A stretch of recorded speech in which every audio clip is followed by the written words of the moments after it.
ओम शांति। आज की तारीख है 10 दिसंबर 2021। प्रातः मुरली। आज बाबा ने कहा, मीठे बच्चे, देह अभिमान में आने से पाप होते हैं, इसीलिए देही अभिमानी बनो। तुम्हारे मैनर्स बहुत अच्छे होने चाहिए, किसी को भी दुख नहीं देना है। प्रश्न है, 21 जन्मों की प्रारब्ध बनाने के लिए बाप कौन सी सहज युक्ति बताते हैं? उत्तर है, बच्चे, यह ईश्वरीय बैंक है। इसमें जितना जमा करेंगे उतना 21 जन्म प्रारब्ध पाएंगे। ईश्वरीय स्थापना के कार्य में सफल करने से ही जमा होगा, बाकी तो सबका देवाला निकलता ही है। यह है ही दुखधाम। अर्थक्वेक होगी, आग लगेगी, सबको घाटा पड़ना है। इसीलिए कहते हैं, किनकी दबी रही धूल में किनकी राजा खाए। ओम शांति। बच्चों को अभी रचता और रचना के आदि मध्य अंत का नॉलेज तो बुद्धि में है। यह भी समझते हैं कि हम भारतवासी पहले पहले सतयुग में सतो प्रधान थे। यह याद बच्चों के लिए बहुत ज़रूरी है। हरदम याद की यात्रा में रहना, इसमें तो बड़ी मेहनत लगती है, परंतु रचता और रचना का ज्ञान तो बुद्धि में होना चाहिए ना। हम सतयुग में देवी देवता थे, उसको स्वर्ग कहा जाता है। देवी देवताएं विश्व के मालिक थे। एक ही धर्म था। अक्षरों को भी पूरा समझना चाहिए। तुम बच्चे जानते हो, सतयुग आदि में ही हम सूर्यवंशी घराने में थे। रचता बाबा ने जो आदि मध्य अंत का ज्ञान सुनाया है, वह तो हर एक की बुद्धि में रहना चाहिए। यह कभी भूलना नहीं चाहिए। यह भी तुम जानते हो, हम पुनर्जन्म लेते लेते फिर त्रेता में आए हैं, तो 2 कला कम हो गई। सृष्टि भी पुरानी होती जाती है। यह अच्छी रीति बुद्धि में रखना है। जितना तुम याद में रहेंगे उतना खुशी का पारा चढ़ा रहेगा। फिर त्रेता के अंत बाद आता है द्वापर। द्वापर शुरू होने से दूसरे धर्म स्थापन होते हैं और हम उतरते उतरते भक्ति मार्ग में आते हैं। ऐसे नहीं कहेंगे कि उस समय और धर्म भी भक्ति मार्ग के हैं। नहीं, यह कहानी सारी तुम भारतवासियों के लिए है। भर रावण राज्य है, परंतु उन्हों के लिए रावण राज्य नहीं कहेंगे। वह अपने समय पर सतो प्रधान, सतो, रजो, तमो में आते हैं। धर्मों की स्थापना होनी है, फिर वृद्धि को पाते जाते हैं, फिर गिरते भी रहते हैं। चक्र तो फिरना ही है। इस समय तुम जानते हो, द्वापर के बाद भक्ति मार्ग शुरू हुआ है और भी धर्म स्थापन हुए हैं। अभी तो है कलयुग तमो प्रधान दुनिया। सृष्टि पुरानी होने कारण सब तमो प्रधान हो गए हैं। अब यह ज्ञान तुम बच्चे ही जानते हो। यह है सहज से सहज बात, जो बच्चा भी याद कर ले, परंतु वह याद करेंगे तोते मुआफिक। तुम बच्चों को तो भाषा आती है, उस अनुसार तुम समझाएंगे। तुम जानते हो, सारा झाड़ जड़ जड़ीभूत अवस्था को पाया हुआ है। पहले पहले जो आदि सनातन देवी देवता धर्म था, उनका फाउंडेशन अब है नहीं। बल है भी तो वह अपने को हिंदू कहलाते हैं। इसीलिए कहा जाता है, देवी देवता धर्म है नहीं, प्राय लोप है। सब पतित बन गए हैं, इसीलिए अपने को देवता कोई कहला नहीं सकते। न वह धर्म है न वो कर्म है। सतयुग में तो सबका कर्म अकर्म हो जाता है।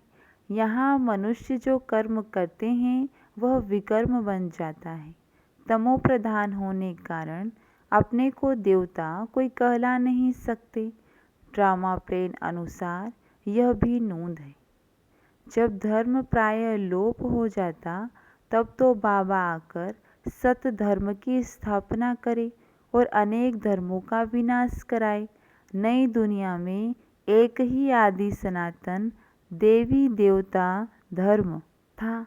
अब शिव बाबा आकर फिर से ब्रह्मा द्वारा देवी देवता धर्म की स्थापना करते हैं। तुम हो मुख वंशावली ब्राह्मण। क्राइस्ट द्वारा जो क्रिश्चियन बने उन्हें भी मुख वंशावली नहीं कहेंगे। बच्चे तो नहीं थे ना। वैसे तुम भी ब्रह्मा द्वारा ब्राह्मण बने हो। असल में तुम हो शिव बाबा के बच्चे। इस समय तुम ब्रह्मा द्वारा ब्राह्मण बने हो। शिव बाबा खुद इन द्वारा देवी देवता धर्म की स्थापना करते हैं, क्योंकि उनको ही सारी पुरानी दुनिया का विनाश भी कराना है। वह विनाश का कार्य और कोई करते नहीं। वह तो आकर अपना अपना धर्म स्थापन करते हैं, फिर वह धर्म वृद्धि को पाता है। अभी है ही तमो प्रधान दुनिया, कलयुग का अंत। शास्त्रों में तो कल्प की आयु लाखों वर्ष लिख दी है। तुम जानते हो यह शास्त्र आदि सब भक्ति मार्ग की सामग्री है, जो वहाँ सतयुग में नहीं होगी। वहाँ यह अनेक धर्म नहीं होंगे। यह इस्लामी, क्रिश्चियन आदि सब धर्म द्वापर में स्थापन होते हैं। फिर हर एक ने अपना अपना शास्त्र बैठ बनाया है। अभी सारी सृष्टि है पतित, इसीलिए पतित पावन बाप को सब बुलाते हैं कि आकर हमारा दुख हरो और सुख दो। वह भी कहते हैं हमारा गाइड बन हमको घर ले चलो। गाइड तो सबका होता है ना। तुम अभी कॉन्टेक्स्ट को समझ गए हो। वह पंडे तीर्थ यात्रा पर धक्के खिलाते हैं। तुम हो रूहानी पंडे। पांडव संप्रदाय शिव बाबा के बच्चे भी पंडे बाप रूहानी यात्रा सिखलाते हैं। हे आत्मा, तुम अपने बाप को याद करो और घर को याद करो। बाबा को याद करने से घर पहुंच जाएंगे। याद नहीं करेंगे तो पाप कटेंगे नहीं। भल ले तो लो, सबको ले जाएंगे, परंतु सजा खाकर हिसाब किताब चुकतू करेंगे, अथवा योग बल से। चुकतू तो जरूर करना है। तुम जानते हो अभी हम जमा कर रहे हैं। जितना पवित्र बन जास्ती कमाई करेंगे उतना जमा होता है। पुरुषार्थ नहीं करेंगे तो कुछ भी जमा नहीं होगा, घाटा पड़ जाएगा। तुम जानते हो आधा कल्प हम घाटा पाते ही आए हैं। अभी बिल्कुल देवाला हो गया है। हर बात में देवाला। अभी बच्चों को 21 जन्म के लिए जमा करना है। उसके लिए मुख्य है याद की यात्रा। यह तो सदैव स्मृति में रखो। जब भी फुर्सत मिले तो इस स्मृति में रहो। बाबा ज्ञान का सागर है, तो तुमको भी रचना के आदि मध्य अंत का नॉलेज है। आप समान बनाते हैं। जैसे बैरिस्टर, इंजीनियर आदि पढ़ाकर आप समान बनाते हैं ना, ऐसे बाप भी बच्चों को आप समान देही अभिमानी बनाते हैं। बाप देह अभिमान नहीं रखते। यह तो पढ़ाई है ना। जो ज्ञान बाप में है वह तुमको देते हैं। बाप पवित्रता का सागर है, तो तुमको भी आप समान पवित्र बनाते हैं। जो नहीं बनेंगे वह सजाएं खाएंगे, फिर पद भी कम हो जाएगा। इस समय ऐसे नहीं कि धन से तुमको साहूकार बनना है। नहीं, बाबा ने समझाया है गरीब की एक पाई, साहूकार का 1 रुपया समान है। दोनों को वर्षा इतना ही मिलता है। बाप है ही गरीब निवाज, इसीलिए गायन भी है। अजामिल जैसे पापी, अहिल्या साहूकार का नाम सबको कल्याण करते हैं और सबका गायन भी है, गाया जाता है। यह भी समझने की बात है। तुम कहेंगे हम पहले पहले सबसे साहूकार थे, फिर यहाँ ज्ञान भी नंबरवार उठाएंगे तो वहाँ पद भी नंबरवार पाएंगे। माँ बाप को पूरा फॉलो करना है। जैसे बाबा पुरुषार्थ कर ऊंच पद पाते हैं, मम्मा पापा भी सर्विस करते हैं ना। तुम्हारी यह है रूहानी सेवा, घर घर में संदेश पहुंचाना। जो कोई ऐसा न कहे कि हमको तो बाप के आने का संदेश ही नहीं मिला, तो याद कैसे करें। ऐसे कुछ कहानियाँ भी शास्त्रों में हैं कि भगवान को भी उलाहना दिया इसको, इसीलिए सबको मालूम पड़ना चाहिए। टाइम थोड़ा है, दिन प्रतिदिन प्रदर्शनी, मेले आदि की धूम मचती जाती है। यह अब विलायत के अखबारों में पढ़ना है। शुरू में जब भट्टी बनी थी तो विलायत तक अखबार में नाम गया था।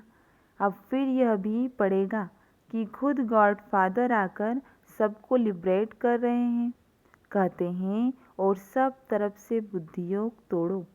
मुझे एक बाप को याद करो तो तुम पावन बन मुक्ति धाम में चले जाएंगे।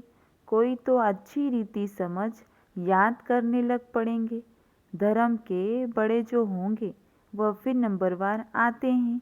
सभी धर्मों का झाड़ निराकारी दुनिया से यहाँ आकर वृद्धि को पाता है, फिर पतित दुनिया से चले जाएंगे निराकारी पावन दुनिया में। फिर हर एक अपने अपने समय पर धर्म स्थापन करने आएंगे। यह बुद्धि में रहना चाहिए। सतयुग में एक ही धर्म था, फिर वृद्धि होते होते अनेक धर्म अनेक मत हो जाती हैं।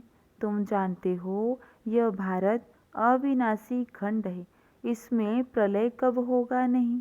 इन बातों को सिमरण करते रहो। यह तुम्हारी ईश्वरीय मिशन है। सेंटर्स खुलते जाते हैं। अब विनाश भी सामने खड़ा है। इन आँखों से जो कुछ देखते हो वह सतयुग में कुछ भी नहीं रहेगा, जंगल हो जाएगा। आबू थोड़े सतयुग में होगा, दरकार ही नहीं है। यह मंदिर आदि सब बाद में भक्ति मार्ग में बनेंगे। कितनी ऊंची पहाड़ी पर मंदिर बनाते हैं, फिर ठंडी में बंद कर नीचे उतर आते हैं। तुम तो पहाड़ी पर बैठे हो, अंत में सब पहाड़ी पर ही साक्षात्कार होंगे। बाबा बतलाते हैं, मुझे भी जब साक्षात्कार हुआ था तो मैं पहाड़ी पर था। अब भी पहाड़ी पर आकर अनायास ही बैठे हैं। यहाँ बैठे बैठे तुम सब कुछ सुनेंगे और देखेंगे। यहाँ बैठे साक्षात्कार हो सकता है कि कैसे आग लगती है, क्या क्या होता है। रेडियो से, अखबारों से सब कुछ तुम सुनेंगे। टीवी में भी तुम देख सकते हो। आगे चलकर ऐसी ऐसी चीज़ें निकलेंगी जो घर बैठे सब दिखाई पड़ेगा। रेडियो में कहाँ कहाँ का आवाज़ सुनाई पड़ता है। यह सब है माया का पंप। तब मनुष्य समझते हैं यह तो स्वर्ग है। स्वर्ग तो तब हो सकता है जब विनाश हो। वहाँ मीठे पानी पर महल होंगे। कहाँ पहाड़ियों पर जाने की दरकार नहीं। वहाँ सदैव बाहरी मौसम रहते हैं। आज गर्मी है, ठंडी है, सब में दुख है। स्वर्ग में दुख का नाम नहीं होगा। तुम ऐसी जगह चलते हो।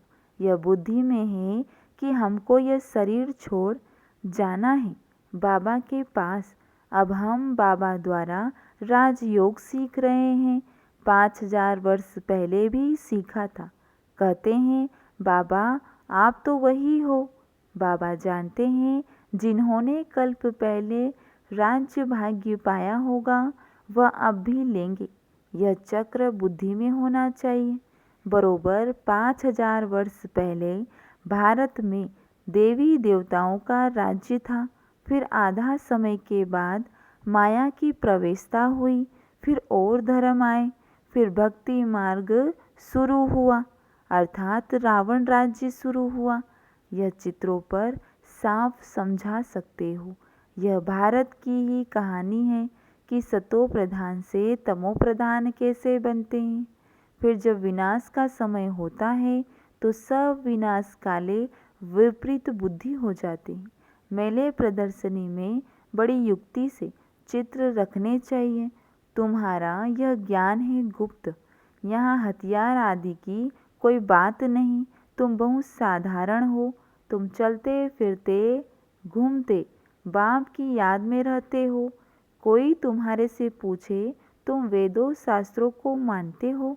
बोलो हाँ जी, हम उन्हों को अच्छी रीति जानते हैं कि इनमें भगवान की प्राप्ति नहीं हो सकती। यह सब भक्ति मार्ग की सामग्री है। सतयुग में सब पावन आत्माएं थी। गीत भी है ना, जाग सजनिया जाग। नई दुनिया में सब कुछ नया होगा।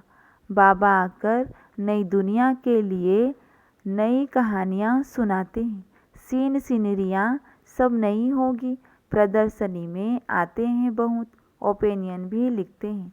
बहुत अच्छा है, ये सबको समझाना चाहिए, परंतु खुद कुछ भी समझते नहीं। कोर्टों में कोई मुश्किल ही निकलते हैं, परंतु सर्विस तो होनी है। ढेर प्रजा बनेगी। तुम बच्चे इस ज्ञान का सिमरण करते रहो तो बहुत खुशी रहेगी। यह दुनिया ही दुख की है। घाटा पड़, देवाला निकला, अर्थक्वेक हुई, सबके पैसे खत्म हो जाएंगे। तब कहते हैं किनकी दबी रही धूल में किनकी राजा खाए। सफल किसकी होगी? जो ईश्वरीय स्थापना के कार्य में लगा रहे हैं। यह है ईश्वरीय बैंक, जो जितना जिसमें डालेंगे उतना जमा होता है।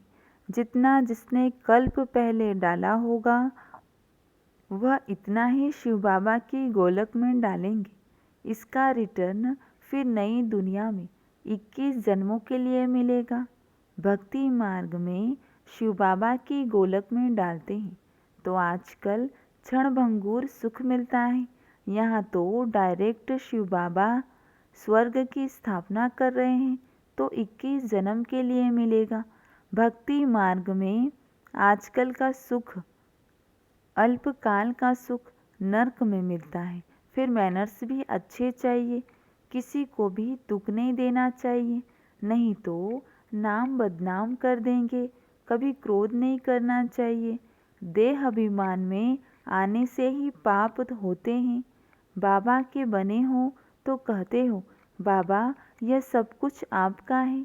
सच्ची दिल पर साहब राजी होगा। दिल में कोई खोट नहीं होना चाहिए, नहीं तो और ही गिरते रहेंगे। तुम हो पैगंबर के बच्चे, तुम सबको पैगाम देते हो कि बाप आकर स्वर्ग की स्थापना करते हैं। उनका संदेश सबको देना है। नई दुनिया स्थापन हो रही है। इसके लिए जिनको राजयोग सीखना हो वह आकर सीखे। अच्छा, मीठे मीठे सिखी लदे बच्चों प्रति माता पिता बाप दादा का याद प्यार और गुड मॉर्निंग। रूहानी बाप की रूहानी बच्चों को नमस्ते। और हम रूहानी बच्चों की रूहानी बाप दादा को याद प्यार गुड मॉर्निंग नमस्ते। धारणा के लिए मुख्य सार है, अंदर में कोई भी खोट अर्थात कमी हो तो उसे निकाल देना है। सच्ची दिल रखनी है।